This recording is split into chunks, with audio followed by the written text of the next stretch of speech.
c'est Yona, aujourd'hui on se retrouve pour une nouvelle vidéo, ouais.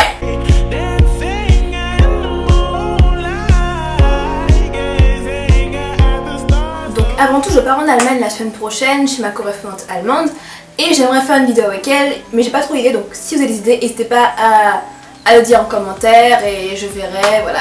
Bon, on commence. J'ai retrouvé mes anciens journaux intimes, tout ça, et mes anciennes histoires que j'écrivais quand j'étais petite et je me suis trouvée tellement débile et tout que je me suis dit ben voilà, pourquoi ne pas faire une vidéo, pourquoi ne pas se moquer de moi, parce que j'aime bien l'autodérision, voilà, chacun ses délires. Hein.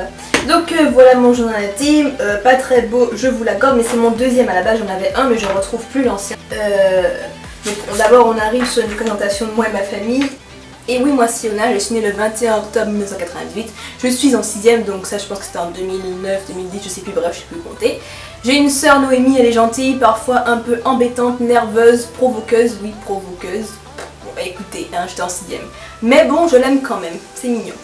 Ma mère Aline, elle ne veut pas toujours me croire, mais elle est très gentille, elle me fait bien travailler. Alors là on aurait dit la petite victime exploitée par ses parents, mais c'est pas du tout vrai, j'étais pas exploitée, je sais pas pourquoi on m'a dit que j'étais exploitée, franchement.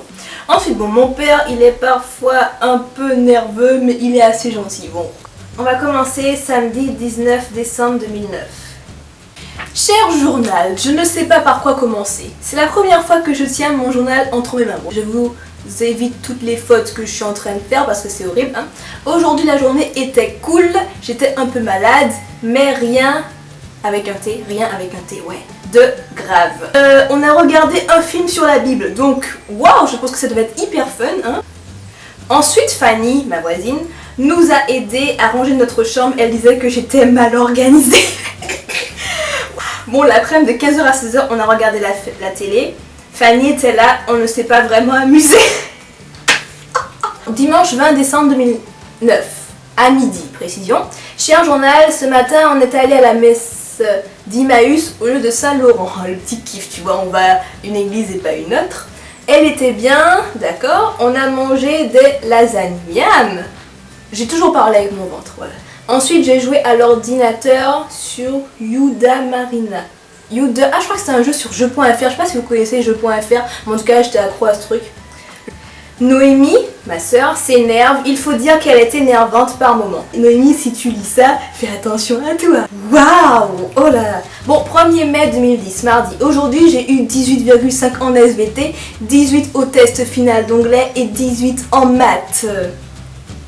Waouh, on va dire que c'est à peu près mes notes au bac, avec un point en moins, mais voilà. D'ailleurs, pour ceux qui me demandent, oui, j'ai eu mon bac. Je pense avoir mention bien ou très bien, mais genre très bien, mais à ras. Au final, j'ai eu très bien et pas à ras, donc je suis vraiment contente, voilà. Mais la chose importante, oui, Yona, oui, ben, c'est-à-dire qu'après, il n'y a plus rien, donc je sais pas c'est quoi la chose importante. Bon, parlons de Pauline, c'était ma meilleure amie en 5ème. Bon, c'est ma meilleure amie car elle est gentille, intelligente et on peut compter sur elle. Bon, en gros, là, je raconte les problèmes de Pauline et je pense pas que ça vous intéresse. Bref, en gros, en France, elle a eu quelques petits problèmes. Bref. Mais maintenant, depuis que Pauline est en Martinique, tout le monde l'aime et moi, je suis sa meilleure amie. Nah. Elle aussi, elle est partie en France. Quand je vous dis que toutes mes meilleures amies sont parties en France, c'est... Dans ma vie, il y en a 5 meilleures amies qui sont parties en France. Donc moi, je suis toute seule, oui. Parlons d'Emeline. Emeline, c'était ma meilleure amie en 6ème et on se parle toujours. Je pense que c'était une des personnes que je peux vraiment considérer comme une vraie. Emeline est une fille qui n'existe pas de foi. Elle est intelligente, rigolote, elle a beaucoup de qualités. Un jour, elle a eu une simple angine qui s'est infectée, donc elle a eu un virus, blabla. Donc en gros, Emeline a failli mourir, je raconte ça, mais on va pas s'éterniser. Parlons de Harmonie. Elle est très sympa, mais elle a un langage assez familier, mais elle est très gentille. Moi, il faut savoir qu'avant, je ne disais pas de gros mots, et quand j'ai des gros mots, je pleurais. Et ce que je dis là, c'est vrai, je ne mens pas, je pleurais vraiment. Et je suis ridicule, oui, et alors, je l'avoue, j'étais conne, ouais. Aujourd'hui, Zoé part, c'est très triste, oui. Le matin, on a joué aux Sims 2. Est-ce que vous vous souvenez des Sims 2? Parce que moi, je me souviens, voilà. Elle m'a donné un code pour gagner de l'argent. Motherlode. Aujourd'hui, on a passé 8 heures dans la voiture, on était aux États-Unis. Bon, il y avait la télé dans la voiture, il y avait un GPS qui parle, un lecteur CD, enfin une voiture de luxe quoi. Donc oui, on voit bien la personne qui n'est pas habituée au luxe là. Je sais pas si vous savez, mais j'écris maintenant, donc voulez-vous savoir d'où sort cette imagination? Quand j'étais petite, j'aimais bien faire des histoires, vous voyez, comme ça.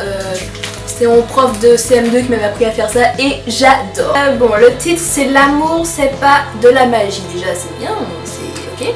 Vous avez vu le petit dessin trop mignon quoi. Et dedans, il y a 3 personnages, Sophie, Anaïs et Mathis. Il faut savoir que Mathis c'était mon crush du CE1, donc en gros il se trouvait dans toutes mes histoires durant toute ma scolarité du primaire. Voilà, hein, ça m'est resté dans la tête.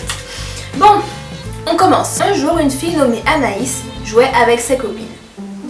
Un garçon nommé Mathis était dans un coin tout seul et comme il était très musclé, les autres disaient qu'il pouvait les tuer. Voilà, la cohérence de l'histoire, ça commence bien. Sophie, une fille du groupe, dit: Oh, salut muscleur! Salut Sophie, je voulais sortir avec toi ce soir car on est maintenant en 5e, voilà. Et il est temps que nous sortions ensemble. Pour que tu m'étranges, tu déconnes! Et je ne sais pas si tu sais que je tiens à la vie. Voilà, 5e c'est l'âge où t'es chaud là, t'es prêt. Puis un jour, Mathis alla se faire dégonfler les muscles. Dégonfler les muscles, d'accord, oui, je vais pas commenter, je sais pas pourquoi j'ai écrit ça moi. Anaïs le trouva très beau et murmura: Je n'avais jamais remarqué qu'il était si beau. Il a les yeux bleus clairs, les cheveux qui, par le vent, font une belle coupe, et il a les yeux qui brillent. Ses lèvres ont l'air douces. Puis elle s'avança vers lui. Je veux bien sortir avec toi. Ah mais non Anaïs, tu peux pas faire ça. Pourquoi tu vas vers lui comme pourquoi? On aurait dit une fille facile là, mais qu'est-ce que tu nous fais Anaïs? Ok, cela sera génial, viens ce soir chez moi à 19h. 19h, bah ils y vont quand même, en 5e, c'est pas mal quand même. Attends, j'ai quelque chose à te dire avant. Ne dis à personne ce que je te dis. Vas-y, je t'écoute. J'aime Sophie, elle est trop belle, ses yeux marron clairs me rendent fou amoureux d'elle. Mince, aucune chance pour Anaïs, ce sera pour la prochaine fois. Mathis s'avance vers Sophie et dit: Veux-tu aller dîner avec moi demain soir? Toi tu viens juste de dire à Anaïs oui pour aller dîner avec elle, pourquoi là tu demandes à Sophie? Sophie lui dit oui tout de suite. Finalement le rendez-vous d'Anaïs a été annulé. Et oui ma pauvre Anaïs. 15 ans après, on passe directement à 15 ans, on s'en bat les couilles, pas le temps de niaiser. Après ils se marièrent et eurent 5 enfants. Mais Anaïs trouva un petit ami bien plus naturel que Mathis. Elle se maria avec lui et eurent 6 enfants. Boum, 6 enfants et pas 5. Yona, t'es une génie. C'était une belle métaphore. Quelle métaphore, je ne sais pas, mais voilà. Foutekati se déguise. Alors, excusez-moi les gens, j'ai le choix entre des milliers de prénoms au monde. Mon personnage principal se nomme Foutekati. Aujourd'hui, c'est l'essayage de déguisement. Ouais! Foutekati part avec son père, sa mère et son frère au magasin de déguisement.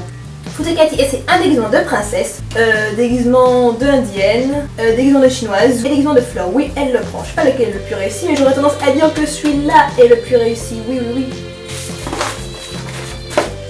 Alors là, c'est une musique que j'avais écrite. Je ne sais plus c'est quoi l'air. Je sais pas quand j'ai fait des musiques parce que je chante mal, je sais pas, bref. Alors lorsqu'on a des problèmes, ce n'est pas très facile. Qu'il soit mathématique ou bien qu'il soit manteau. Manteau, j'écris manteau comme la veste, alors que manteau, je voulais dire là. D'accord. Problèmes mathématiques, faut les additionner. On peut tantôt les soustraire que les multiplier. Attention, on arrive au refrain. Les problèmes qui sont mentaux, avec eux, c'est la peur parce que quelqu'un nous retrouve car on a fait une grosse bêtise. Quoi? Quoi? Tac. Bon, on va continuer. Puis les mathématiques, il faut bien trop réfléchir. Pour problèmes mentaux, on peut tout... Je sais pas qu'est-ce que j'ai écrit là. J'espère que vous avez apprécié cette vidéo. Donc on se retrouve peut-être la semaine prochaine ou peut-être pas parce que je pars en voyage, j'en sais rien. Et je fais des gros bisous, à la prochaine.